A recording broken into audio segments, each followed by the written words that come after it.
Romelu Lukaku will have to cope with Manchester United's relentless fixture schedule as Jose Mourinho cannot afford to rest him until Zlatan Ibrahimovic returns. A summer target for former club Chelsea, United moved quickly to sign the 24-year-old striker in a deal that is already proving smart business and even good value despite the fact Everton's coffers could eventually be boosted by £90 million. Lukaku made it 10 goals in his first 9 United games with a brace in Wednesday's 4-1 victory at CSKA Moscow in the Champions League and, despite only landing in the early hours of Thursday morning, is set to start again on Saturday afternoon.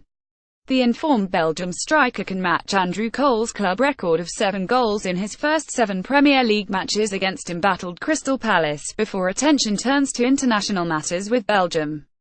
Roberto Martinez's Red Devils have already qualified for the World Cup, so it might be a chance to take things easy on Lukaku, whose role for Mourinho's Red Devils will be far more important until Ibrahimovic returns from his long-term knee injury. Look, in here without Zlatan we cannot rotate the striker, especially because Marcus Rashford is playing also in other positions, Mourinho said, with Lukaku having so far only missed the Carabao Cup win against Burton. So until the moment we have Zlatan we cannot think about giving rest to our number 9 the same way we give in other positions. We cannot do that. Belgium is Roberto's responsibility and it's his decision to play him or not to play him. Lukaku's importance for club and country underlines how he has kicked on since his time under Mourinho at Chelsea, continuing what the Portuguese calls a global evolution that has typified his career to date. I think every step in his career he got it, he grabbed it with both hands, the United boss said. Since his first loan to West Bromwich Albion, he grabbed the opportunity with both hands, fighting for his evolution. He was very strong in his desire to be playing in a team with other objectives now. With Champions League football it was always his dream to come to this level, and since he arrived I don't think he thinks in another thing than in his success. So he works hard, he rests, he has a great professional life outside the football pitch. He has ambitions, he enjoys, so I think it's a global evolution.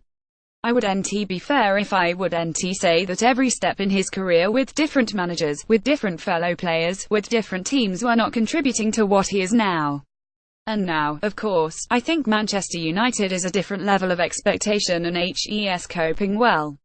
Coping is what United are having to do when juggling domestic and European exertions.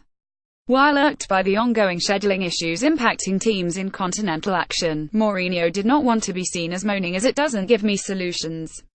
Instead, he spoke about the importance of mental preparation for weekend games such as Saturday's match against struggling Crystal Palace. Your colleague was basically saying that we have good results because we are playing against bad teams, so how can we be excited with what we are doing if we are doing that just because we are playing against bad teams, he asked, having been annoyed by an earlier suggestion that United have had a kind schedule to date.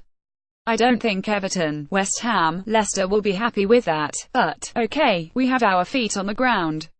We are humble, we know that the great teams of the Premier League we didn't play them yet, so we are calm, we follow our work.